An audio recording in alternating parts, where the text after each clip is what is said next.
like, I can't find my phone. Has anyone Yeah. seen my phone? Where's my phone? And my wife's Totally. like, well, why don't you call it? And I'm like, Yeah. oh I'll my use my God, phone to call my phone. I'm calling my phone. I'm gonna All right. grab my drink. I left it over here. I'm coming back. God. You know what, Jack? I might just leave all this at the beginning. That'd be, or yeah, leave it at the beginning and then roll the intro and then do the Right. yeah, that would be really Right. funny. I might have to do that. That'd be funny. I had to give a back pillow, man. It's so old. I like realized after that one 4 Now hour that you say it, thing. I'm gonna do that too. Go ahead. And I'm all about self-deprecating humor, so you're free to use whatever you like.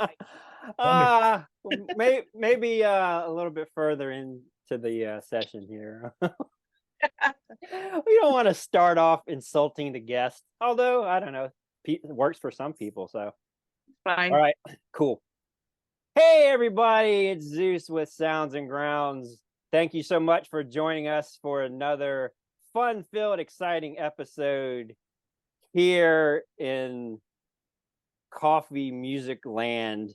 I have Mr. Jack Costo with me, my good friend and purveyor of fine musical arts and engineering. And we also have today's special guest, Kirsten Rosenberg from the mighty Iron Maidens. Little golf clap, give it up here in the studio for Please, Kirsten. please hold your applause. Everyone hold your applause. Can you hold applause? They always say, what's the sound of one hand clapping? I'm like, Hey, that works. it has a sound. So, yes, I'm a smart ass. I'm starting early.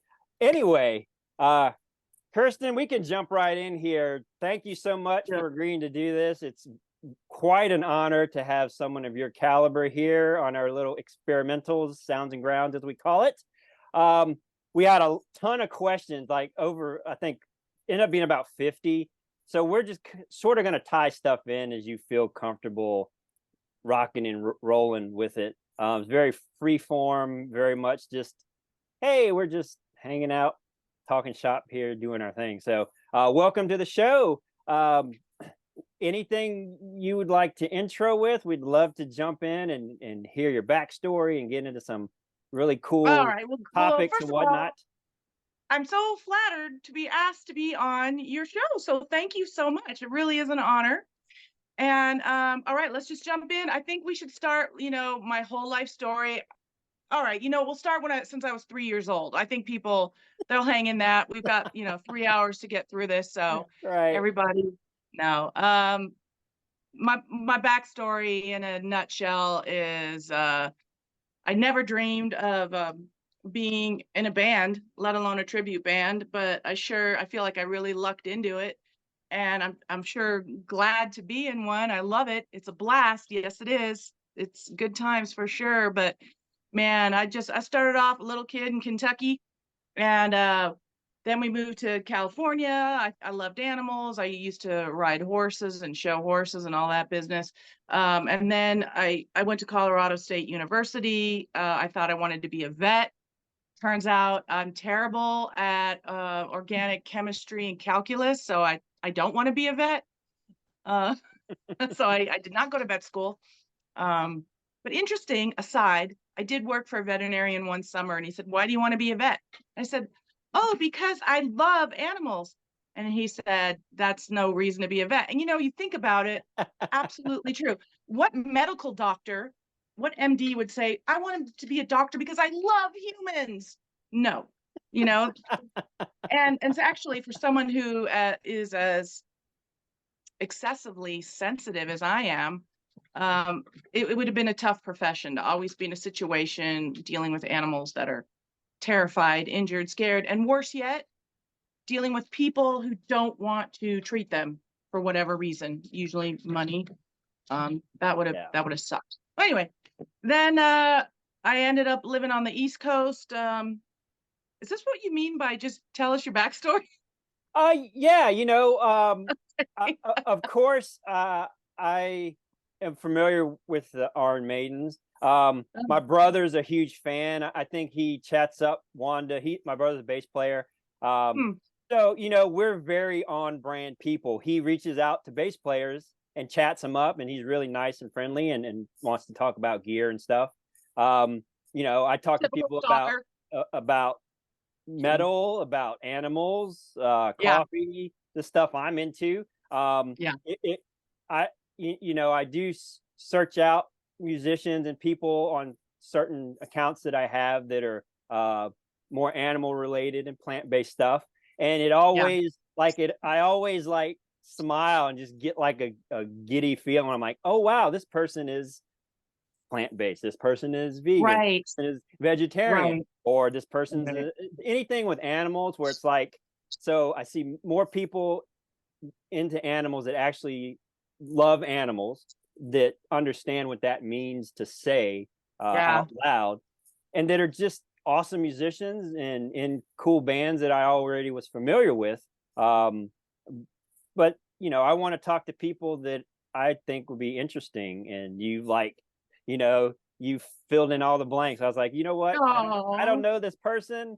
I would like to know more about him, and I think it would be a fun conversation. So it worked. I'm less intimidated to talk to people through like social media now. I've kind of built several companies and now a podcast off of like hitting people up that's so through cool. social media, and it's cool to be able to talk to people of your caliber, and Jack too. Wow. Like it is a interaction that just was a random thing that came through like Twitch, like following stuff on Twitch. Do you do anything like Twitch or streaming? Have you kind of jumped on board? I know we Are talked you kidding? You just saw about me you. trying to set up a Zoom call.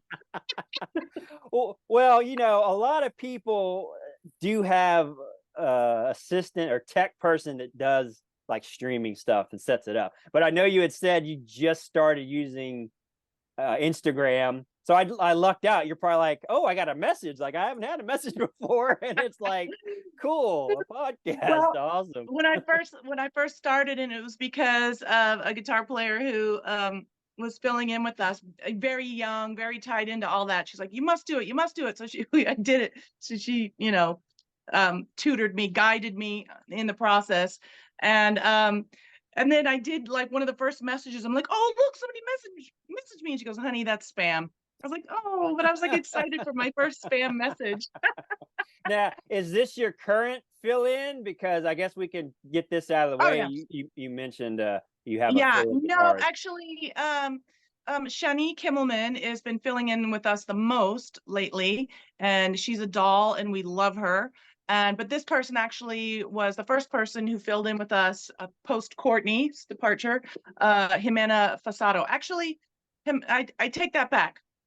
Jimena was filling in before Courtney had officially left the band. Courtney was still, had a foot in our camp as well as Burning Witches at the time. But it was Jimena, who is like super Instagram, social media savvy, and who got me on board. So Right on. credit to Jimena on that one.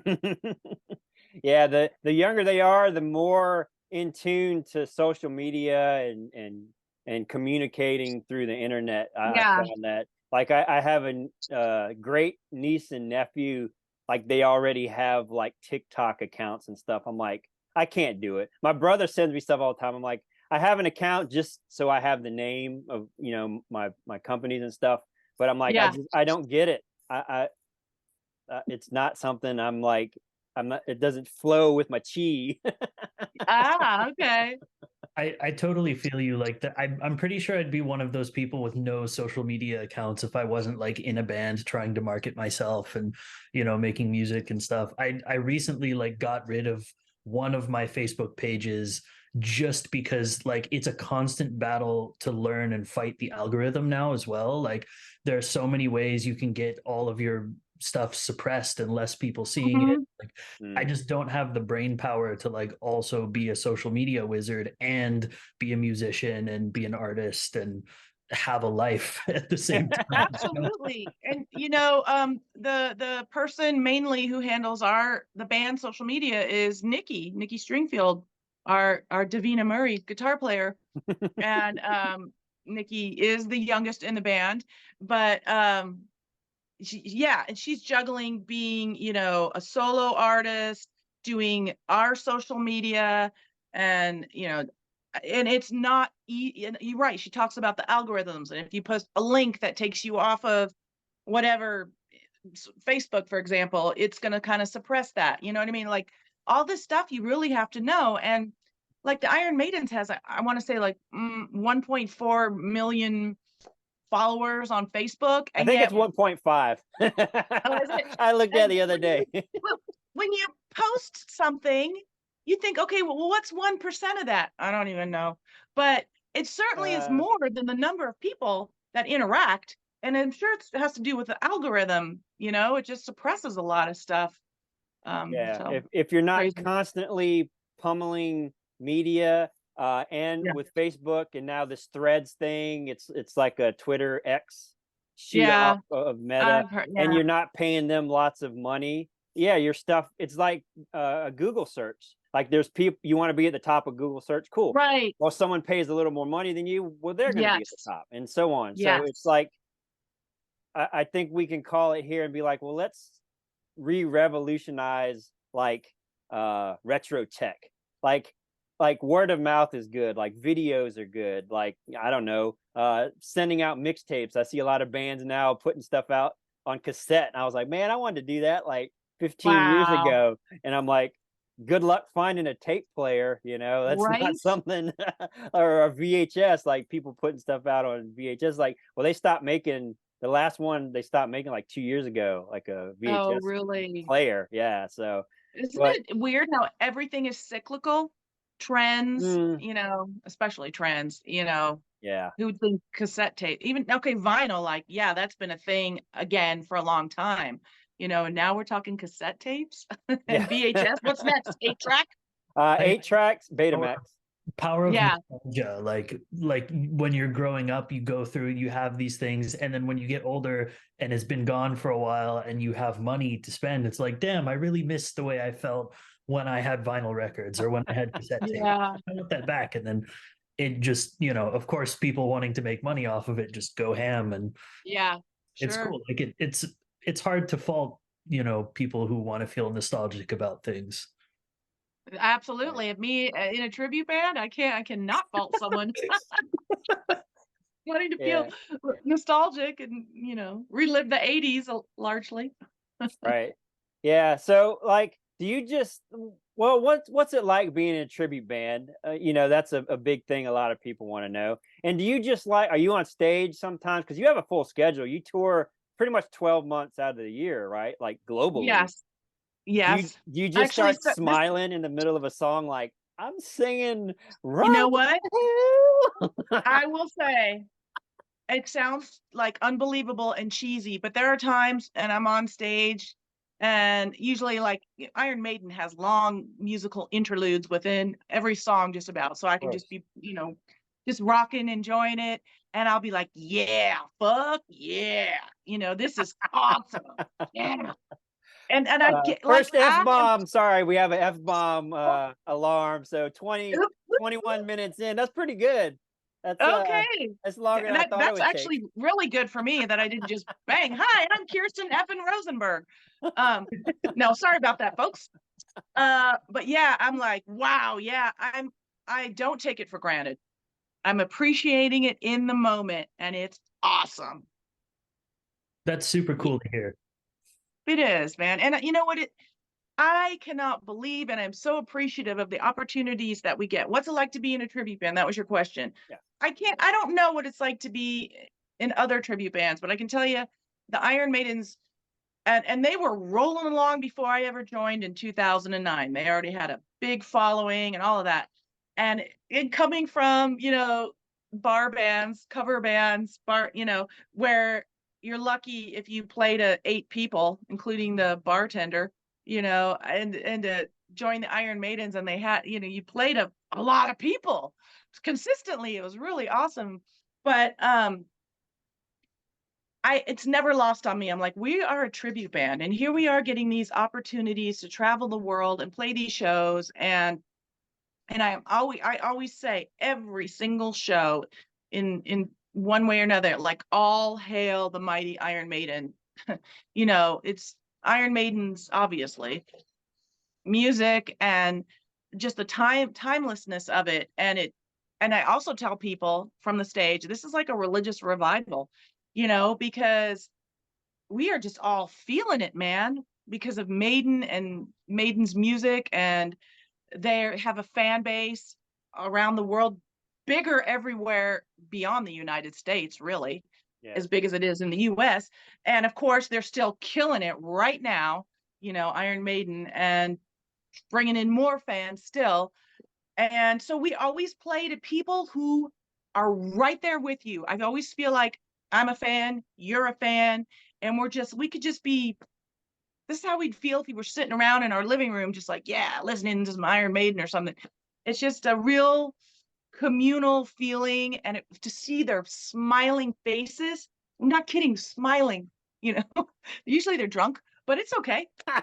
It's still, it's drunk smiles, a beautiful thing. Straight smiles. And I get that we're not, being not an original band, everyone knows them. Everyone's there because they really love the music you're going to play. They know that music and they know it damn well. And you're not convincing or, I mean, you hope people think you don't suck, but it's not like you're trying to win anybody over. Like, here's a new tune, check it out. We're trying to build like what it's like being in an original band, and it's amazing. I love it. Yeah. It's actually a really interesting parallel that you said, that it's like a religious revival. I grew up also playing in bars and stuff, but also in church bands. My family in the South, my family kind of grew up Southern Baptist and have since, moved away from that. But I got a lot of my first gigging experience doing Sunday services in like the contemporary Christian rock bands. And I can see how it could be really similar, because with with that kind of thing, the band and the audience are there to kind of focus on something else that's up there somewhere, and whether it's God or Iron Maiden, that kind of makes sense, that there's probably that mutual exchange, even maybe more so than with an original band, at least not like a legacy band. So that's kind of fascinating. I never really thought about it that way. Yeah, that's so cool. Like everyone's there. Again, tying into the religious, or I'd say a spiritual connection. Everyone's there because they love the music. The band's there because they love the music. Yeah. So they know, like, to me, the Iron Maidens is like the closest you can get to seeing Iron Maiden without seeing Iron Maiden. Like, you know what I'm saying? It's because your level of professionalism, as a fan that does any research and learns about the Iron Maidens, they're expecting a certain level that you perform to. You're on stage with the flags, and you're not wearing like t-shirts and jeans like some of these tribute bands, so you're immersed in the music spiritually as well as the audience coming to see you. So yeah, it's like there's only one Iron Maiden. They can't be everywhere at once. So someone like the Iron Maidens is like, other than not writing the actual songs, but performing them live is almost equal to the original. So the equation is like, this is almost equal to, because you're not going to get that level, from very few bands. I know there's some other Maiden tribute bands. There's a few female also tribute bands coming out now for Maiden, but they're way behind the curve compared to where the Iron Maidens are with it. They got a lot of work to do, but it's still cool. People will go see them and everything, but the next level is like, well, Iron Maidens in Europe, or I can go to, like, I don't know, y'all play Vegas, LA, like everywhere, right? Pretty much everywhere they would play. The corner dive in your neighborhood. You never know. right. Yeah. You would never see Iron Maiden there, but you still are experiencing everything. And when you hear the songs, you're getting, like, your vocals, like everything I've seen. Like, I don't think I've seen a bad performance vocal wise. Oh wow! Well, okay, then that's good. Just don't listen anymore. Then stop right there. Right. And I know you come from a family of critics, as it is. Are you critical of yourself? Oh, very highly much, critical or of myself. yeah, Highly critical of myself, always. But somehow I have the ability to persevere despite being thoroughly embarrassed. So it's a good quality to have on stage for sure. right. It's like I know what I'm doing, but maybe I don't, but maybe I do. Yeah, yeah, or just like in my head, I'm like, wow, that sucked, but you just keep smiling and you rock and you have good, and I forget lyrics all the time too. Which Right. how did that happen? I don't know. But you know I what? mean, I will everybody say, does. Everybody does. James Hetfield forgot lyrics of a new song he just wrote in front of 80,000 people. It's like, oh, I fucked that up. Well, let's try it again. See what I love happens. it. I love it. But the thing is that here's the downside of being in a tribute, a popular tribute. People know that music. They know those lyrics. So, I mean, Yeah. there's been Yeah. times when it's just the line has gone completely out of my head. Like nothing's coming, and I have to keep vocalizing. Otherwise, it's going to be really obvious. So sometimes there's been times when I'm just mouthing gibberish in the melody, because I Watermelon. can't. Yeah, Watermelon. yeah, just like, Watermelon. yeah, exactly. And yeah.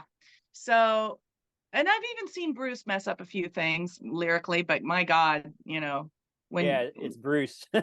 yeah, it's Bruce. And when you're running and leaping and flying over, Right. Literally monitors and flying. this and that and doing all this stuff, and you've been doing it, for months on end. Yeah. And you know what though? Maybe not with a tribute band, but with the real band, when they mess up stuff, it's kind of endearing.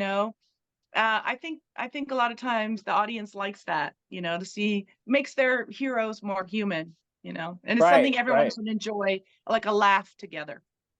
Yeah, the concerts that I've gone to, like when I see the band mess something up and it's like, they're good sports about it. Those are some of my favorite moments, actually. Like, Mhm. it's one thing for for everything to be amazing and it sounds just like the record, loud as fuck or loud. Now I'm dropping F for inspiring. Welcome Yeah, to the club. F3. It's one thing for everything to be amazing live, just like the record, but it's another thing to like, for instance, I saw Powerwolf and like they were doing their big ballad with the piano and everything, and the singer made a joke before they introduced the song. And then during the first verse, like this really, soft, subtle moment, he remembered his own joke and started laughing at himself. And the whole audience just like cheered and they're like, yeah! So they're just cracking up in the middle of this, beautiful ballad. And Right. that's one of the best moments for me. Like you Like, isn't can't, that great? that's what makes live music such a great experience. Exactly. I love yeah. that. So here's a topic we often have been discussing lately because it's a trend, Kirsten. Backing tracks. Do you guys do any backing tracks? Is everything 100% you guys? Do you use click tracks live? 100% us. Yeah. 100% us. The only tracks we use are intro tracks that are the iconic intros to like Number of the Beast or Oh, right. The Prisoner. Like Aces Those High kind. and stuff like that. Yeah, exactly. Winston Churchill. But no, as far as playing and singing, it's all us. 100%. Yeah. And I think that's what makes people enjoy it and connect more when they're like, this person's actually singing and Oh, enjoying for it. sure. It's like, yeah, made a mistake here and there, but one, you recover, and most of the show isn't mistakes. Yeah. Like some of these bands that are coming out of retirement and everyone knows the memes and the bad Yeah. lyrics. And it's like, Yeah. you either need to have all backing tracks or just stop doing it. It's because you're a parody of yourself. Like some of these people that are the original musicians, Yeah. they're in a cover band of their own band, and that's Yeah. really like, it's a bummer, because everyone loves these old metal and hard rock Right. bands and songs.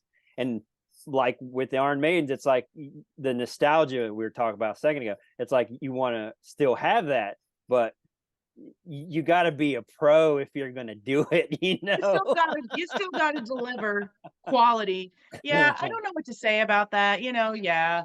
I hear that some of that's the live footage, and you're like, but people buy tickets. They Right. They could want to Right. see it. I don't know, I guess more power to you, I guess. I don't know. Yeah. But on that topic, here's a flip-flop of that. This was so classy. Okay, so I don't know if we're gonna get to this discussing this or not, but I'll jump in. So I did take singing lessons for a number of years, and my teacher was Steve Whiteman, the front man for Kix. Oh wow. And yes, Kix, great band, and still to this day. But however, they did just recently announce their retirement. Actually, if they haven't played their last show, they're about to play their last show.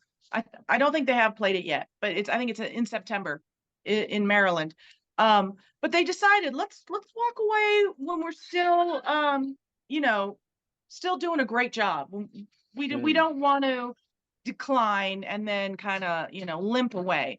Now every time, and I've been fortunate enough, our band, to be on the same bill with Kix a few times, and that was just like so amazing to get to be on the same bill, as my teacher, my hero, and he's such an awesome guy. But every time I hear them, they're always amazing. And Steve is literally the quintessential front man. He is. If people aren't familiar or haven't seen him, you're missing out. But when I was reading the part of a quote, because Steve was interviewed on Eddie Trunk's show, and Steve was saying to the effect, and I'm paraphrasing terribly, but being honest, I can't sing those songs, the hits that people want to hear and they know, the same way that I was able to do that years ago. I just can't. He's like, and I know what he's talking about because I was his student, and so he taught me some tricks, but he's like, Right. I can move my voice around in different resonance areas in my body to kind of cover things, and it might sound the same, but ultimately it's not the same. And their drummer just had a heart attack on stage. Yeah. And Yeah. yeah, and for not for the bass player and a tech guy who were doing CPR during the show and brought him back. I mean, they're all like, you know what? Maybe it's the universe saying, let's just exit gracefully now. But anyway, my point being that rather than just milk it endlessly, they decided let's exit gracefully when we still do a kick-ass job. And even though it makes me sad to think I guess I won't get to ever see Kix play live again or share the bill with them beyond their bill. But I thought, God, damn, can we say God damn? We call it Sorry. That's team. between you and your that's It's between you my and your creator. Everything else is fair game. Okay, just no F-bomb. But that is classy, man. And that is something that's total Steve Whiteman. He's totally self-deprecating as always and classy, and just the opposite of what we were just talking about with some of these other bands. Yeah, Anyway. it's pulling a Seinfeld. That's a classic Seinfeld move that Jerry Seinfeld did, because everybody's like, you could have got $100 million or $300 million for another season. And he said, what Steve, I actually remember reading that article. I think it was Rolling Stone or some big magazine put that out for Kix, for the singer. But it's like, I wanted to go out when I was good, when it was still good. Yeah.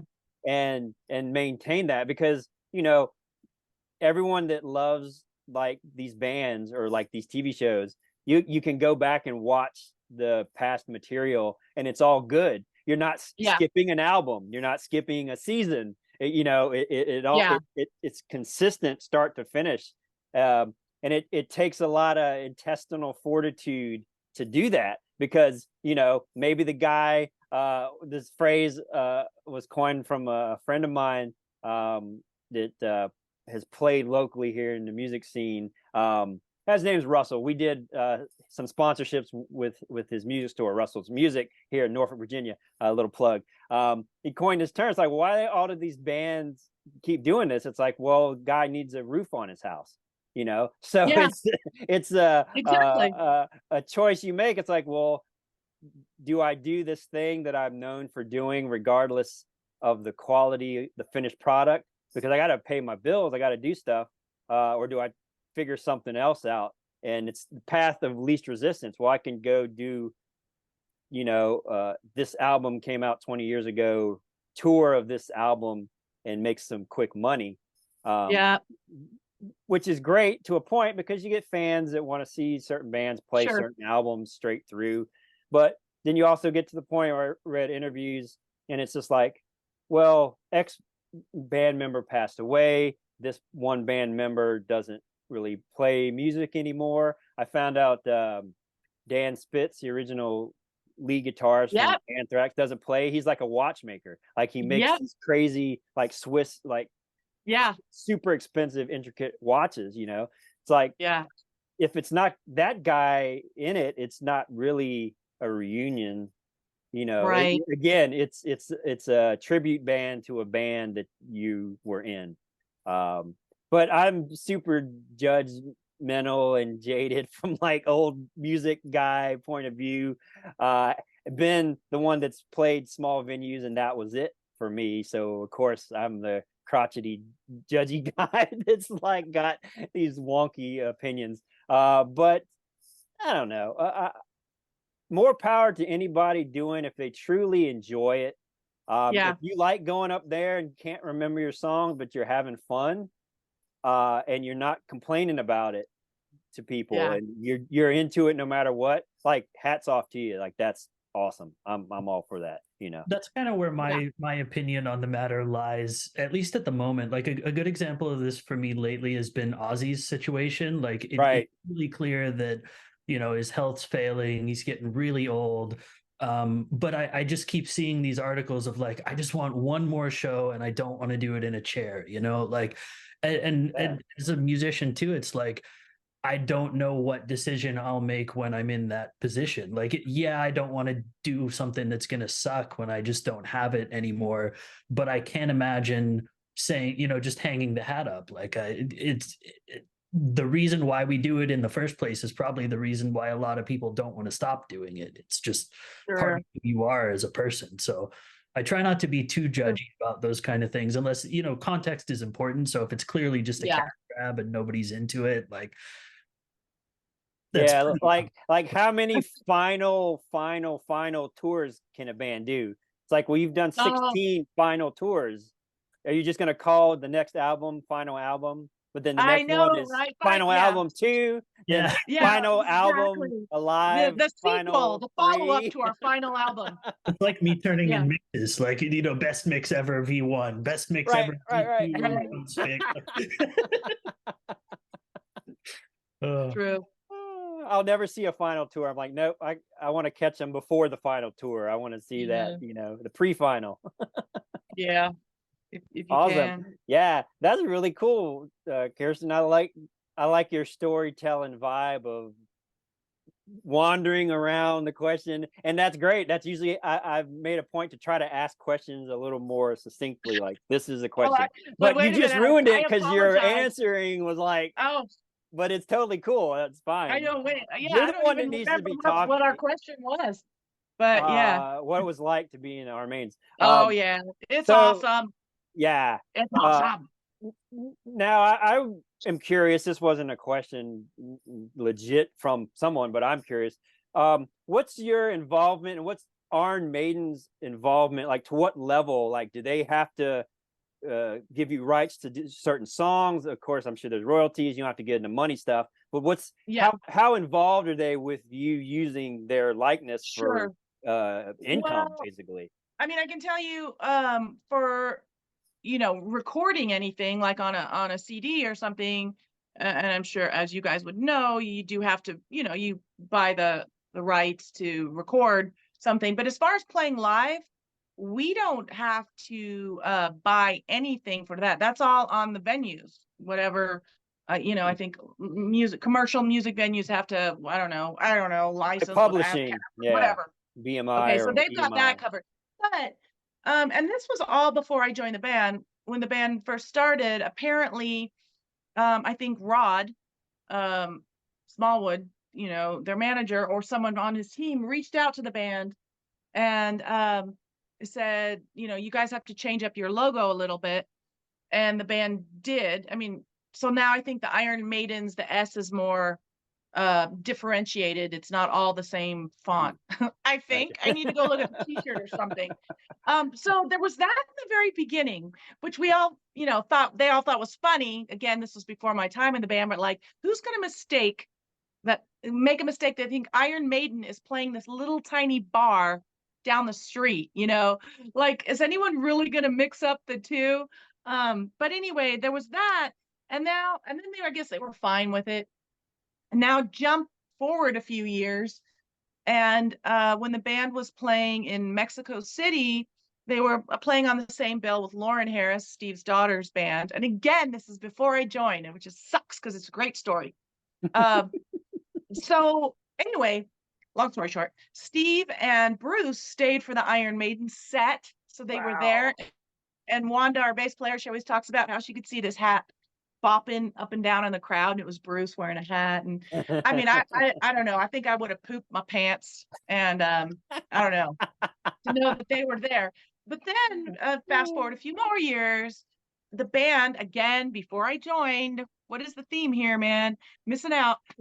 You know, got to go backstage I think a couple times and meet everybody, and some of the girls have had friendships with some of the band members and their spouses over the years. So to answer your question, I mean, it seems they're totally cool, you know, with us. I mean, my God, there's a gazillion Maiden tributes. That's just a thing now, you know. Take it as a compliment. Bands should, I guess. You have a tribute band. But that's it. That's the level. In the very beginning, there was a little concern about the logo, but then after that, they were supportive. Now, hey man, I'm still waiting for Bruce to call me and invite me over to, I don't know, hang out by the pool or something. I'm feeling a little hurt, a little left out. But yeah, that's it as far as they're involved. Now, do you play? Yeah. No, go ahead. No, go ahead. Sorry. I was gonna say we did do one of those Monsters of Rock cruises, and Steve Harris's side project band, British Lion, were also playing. Yeah. Wow. Yeah, that's and that awesome. was really, really great experience. And I swear, man, and Steve, he was out and about, but he had a very tall bodyguard, for lack of a better term, with him at all times. Yeah. And that guy, he had some kind of supernatural power. Like, he would know what you were thinking. Like, I wasn't going to be, of course, I was completely containing all urges to fangirl out madly. Not a stalker. Like, I'd say to like someone, I'd be like, okay, watch, I'm just gonna pretend like I'm watching the band, but I'm gonna kind of get close to Steve, you know, just so I can be like, I'm standing right next to Steve Harris. Like, yeah. And it's like as soon as yeah, right, exactly. Like, yeah, me and Steve together, you know. But as soon as I had that thought, I would look, and I swear to God, the bodyguard would just turn and look at me like he read my mind. And so he was really good at his job. But apparently on that cruise, you know, a lot of people would come up to see, oh, the Iron Maidens are on this cruise too. Are you going to jam with them? Are you going to jam with them? And I don't know. I don't think he thought that was as cute as maybe we did. He did not jam with us, for the record. Yeah. But I don't know. I don't know. Maybe they're a little annoyed. But I whatever. mean, he's promoting his side band, British Lion, and I'd imagine after 40 plus years of Maiden, it's kind of nice to not have to play a Maiden song. Like, well, maybe I want to do something that doesn't have like gallops. Like, maybe I want to use a pick on this bass song or something. Yeah, not Steve, but yeah, totally. He was there for his project, and which was very well supported. Everybody loved the band, but yeah, so there's that. Yeah, it would be one of those things where have management contact, like go through the right channels, be like, we'd love to have anyone, if we're in the same place, like set this up legitimately. It's like an open invitation. You know, you never know. That would be nice. Or hit them up on Instagram. It worked for me. You know, our friends in the greatest Metallica tribute called Damage Inc. They're so good. They're phenomenal. And Metallica, I love how Metallica really embraces their tributes. And I'm going to totally botch up botch this up because I don't know exactly how it was arranged, but Metallica had, I think, 3 of their tribute bands, like the most successful or the best, or I'm not sure how they chose them, but it made sense that they chose this, our friends Damage Inc., because they're phenomenal.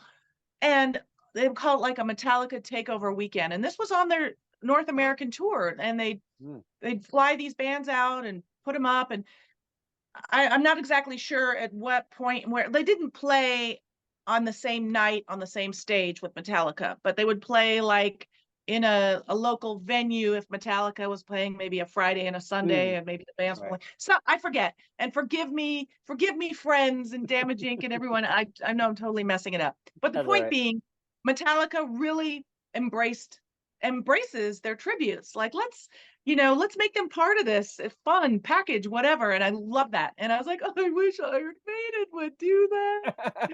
But you know what? Well, that's like right. you said, everything is cyclical because they've gone full circle. They got known from people trading cassette tapes that they have copied of Hit the Lights. Yeah. Then they went after Napster because people were Yeah. sharing music.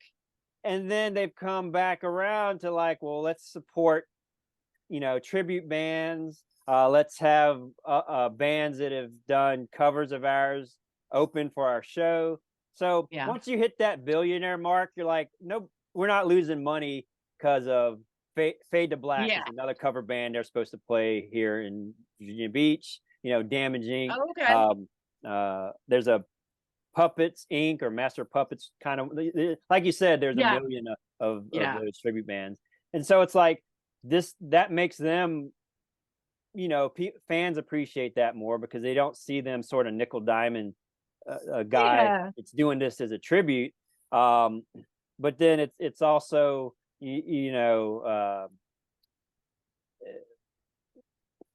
makes them more human at the end of the day. Absolutely. And it's just benevolent and it's kind. And look, I mean, except for unless you're like a tribute to the Beatles and you're playing, I don't know what, Broadway or something, what tribute band is making a living off of the, being a tribute band? I mean, none of us are. We all have either day jobs or other revenue streams, whether it's through music or something, we're not getting rich, but, still is a great opportunity. We're very grateful for. Sure. But I don't think we're taking any money out of anybody's pocket. Hopefully we're adding to it by turning more people on to their music. I don't know. For sure, because like the Black Album still sells more albums than anyone can imagine after 30 years. So having tribute bands for you out there playing your songs doesn't hurt.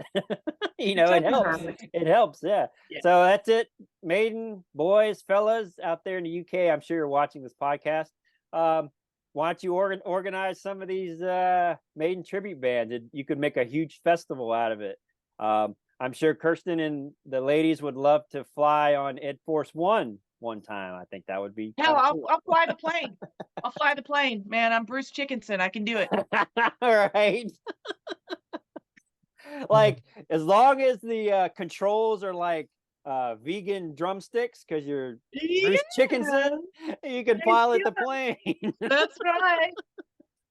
So was the previous? That was bad, man. I know. I'm sorry. Yeah, you was reaching there. That's all right.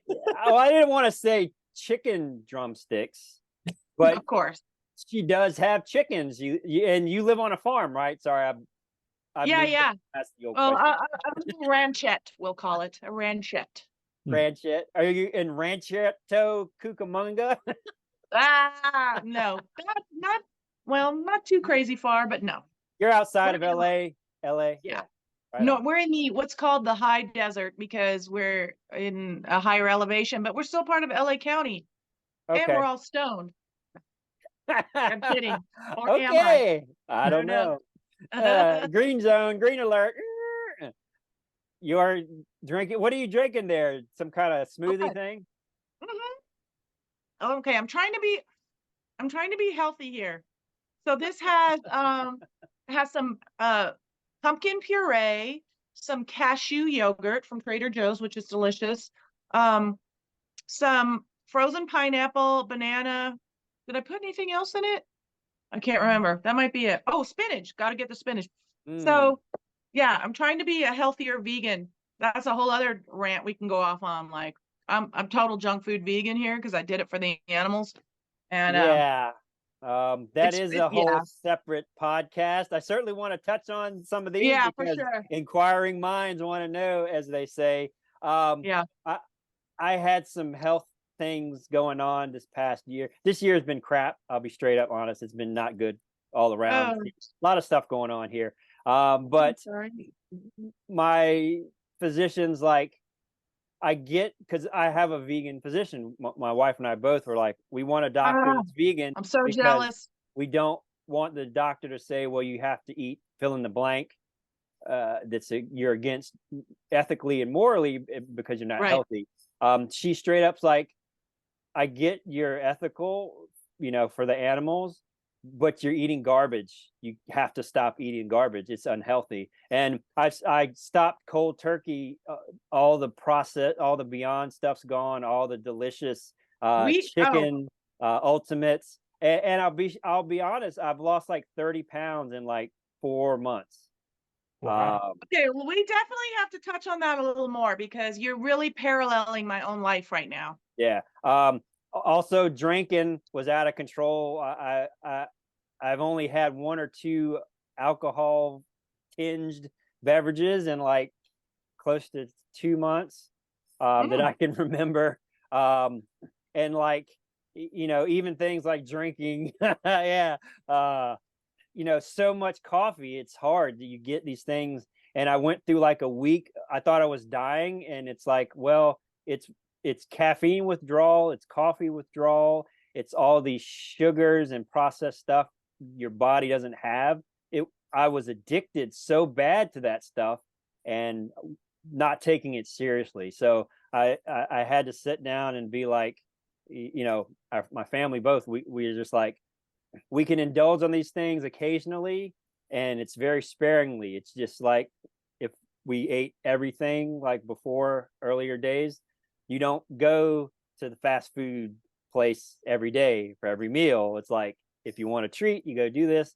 But then, like we were talking about the other day, my physician's like, you need to balance some things out. Had to change some medications and stuff because my weight wasn't there, so I don't need the stuff that was countering my health issues.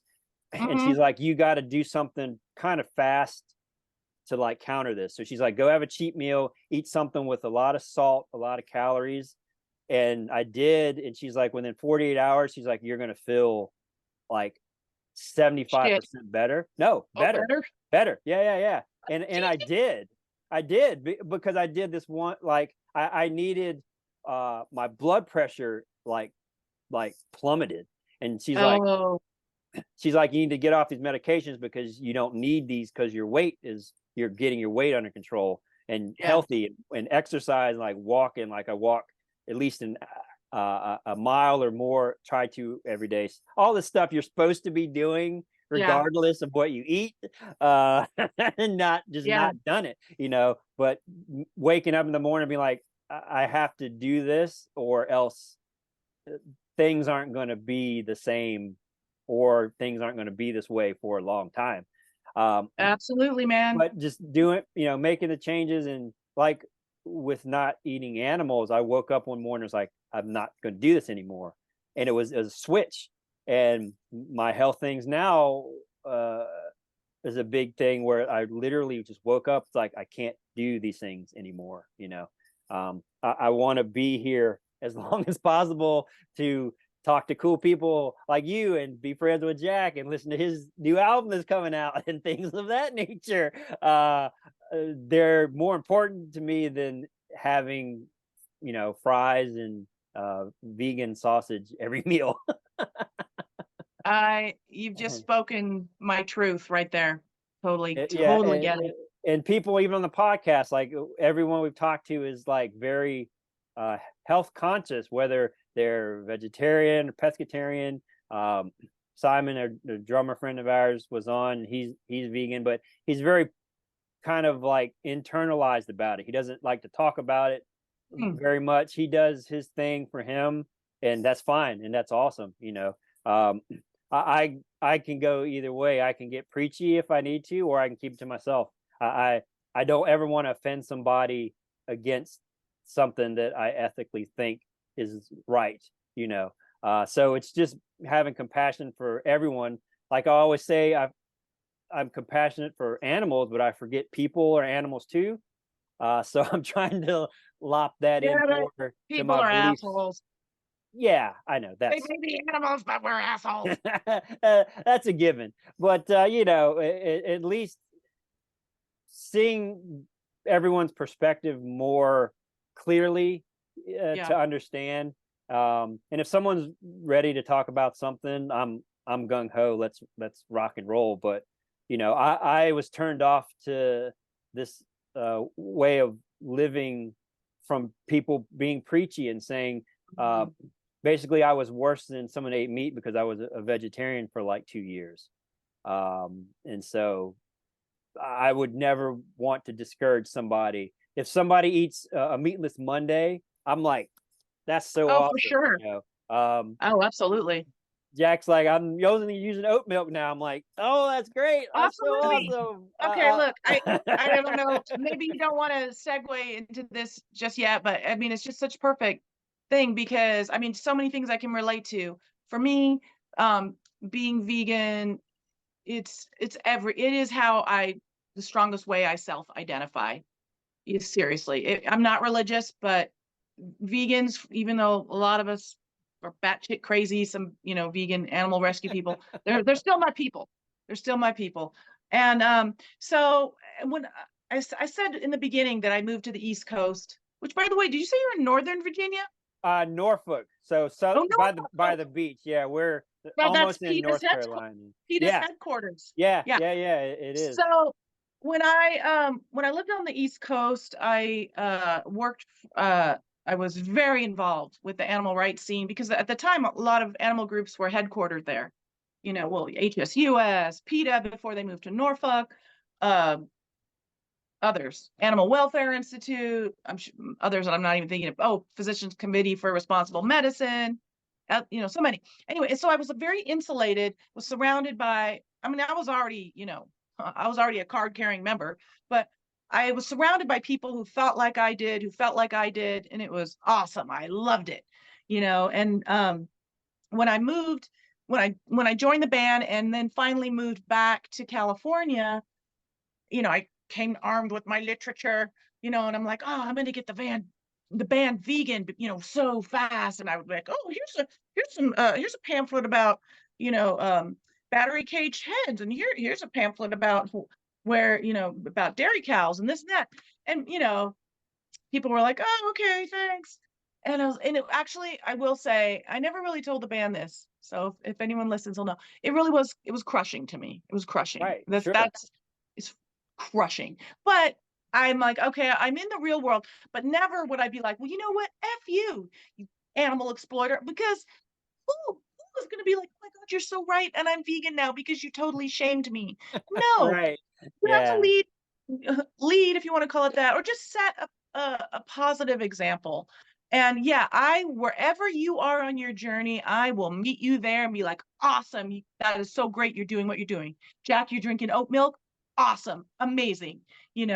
Okay. Have you tried this? Or, just welcoming. Well, big tent, everyone, right. welcome. Right. And I am happy to say now, within the past, actually 3 years, drummer Linda is now really solidly vegetarian, mostly vegan, but solidly vegetarian. And I'm not taking credit for that, but I like to think somewhere in the back of her subconscious, I was a positive influence there.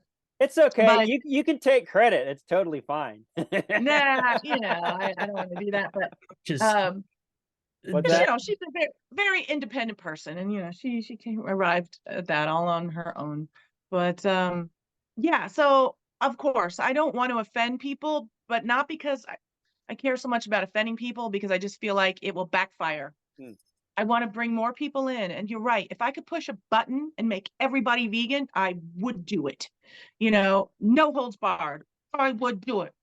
But since that's not the way it works, like the saying is, you attract more flies with honey than vinegar or something. You're attracting some insect more Yeah. with I think it's flies. I think it's bees with honey, isn't it? Bees with honey and somebody with Flies vinegar with sugar, I think. okay, I don't flies know. with fecal We're matter. I we're don't know. terrible. Vomit, We know no necrotic animal material.